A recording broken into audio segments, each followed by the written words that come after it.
அதாவது ஒரு குடும்பத்துக்குள்ள திருமணமே ஆகாம எத்தனையோ பெண்கள் பார்க்க வந்து, மாப்பிள்ளைகள் பார்க்க வந்து, என்ன பண்றதுனே தெரியாம கல்யாணம் தடைபட்டுக்கிட்டே இருந்துச்சுன்னா இந்த பதிவை நீங்க கட்டாயமா கேளுங்க. அதாவது உங்களோட வாழ்க்கையில திருமணம் தடைபட்டுக்கிட்டே இருந்தா ஜாதகத்துல ராகு கேது தோஷம், நாகதோஷம், சர்ப்பதோஷம், கால சர்ப்பதோஷம், கலஸ்தர தோஷம், இது எல்லாத்தையும் தாண்டி கடவுள் வழியில போய் ஒரு திருமண காரியத்தை நடத்தலாம். எப்படின்னு கேட்டா, உங்களோட வீட்டில் உங்க ஜாதகத்தை உங்க பூஜை அறையில வச்சு அதுக்கு முன்னாடி ஒரு தட்டில் 2 சீரக விளக்கு போடுங்க. ஒரு மண் விளக்குல கொஞ்சம் சீரகம் அதில் போட்டு புது திரியை போட்டு நல்லெண்ணெய் ஊற்றி 48 நாள் நீங்கள் கண்டிப்பாக வச்சுட்டு வாங்க. இந்த 48 நாள் தீபம் போடுங்க.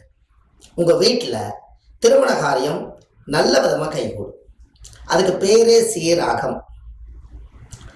இந்த சீரகம்ங்கிறது உங்கள் வாழ்க்கையில் உடம்புல இருக்கக்கூடிய சீரகம் நம்ம சீர்திருத்தம் பண்ணுறது. அந்த காலத்துலலாம் பார்த்தீங்கன்னா இந்த மாதிரி ரொம்ப ரொம்ப முக்கியமான வேலைகள் எல்லாம் செய்து அதுக்கு பலன் அடைஞ்சிருக்காங்க. அப்போ அந்த சீரக விளக்குக்கு ஒரு சக்தி உண்டு. அந்த காலத்துல பார்த்தீங்கன்னா குழந்தை பிரசவம் ஆகலைன்னா அந்த நேரத்தில் சீரக தண்ணி கொடுப்பாங்க. பார்த்துருக்கீங்களா? இது எல்லாமே ஆதிகால பரிகாரம் தான். அப்போ அந்த ஒரு சீரகத்தை குடிச்ச உடனே அந்த உடம்புல இருந்து அது ஜீரகமாகி அது ஜீரணமாகி அந்த குழந்தை பிரசவம் ஆகும். அதே போலதான் நம்மளுடைய அகம் சரியா இருக்கணும்னா தான் முகம் சரியா இருக்கும். அப்போ நீங்க கண்டிப்பா உங்க வாழ்க்கையில நீங்க இதை தெரிஞ்சுக்கலாமே. அப்ப நீங்க சீரக விளக்கு போட போட 48 நாளுக்குள்ள கண்டிப்பா உங்க வீட்டுல ஒரு நல்ல செய்தி கட்டாயம் வரும்.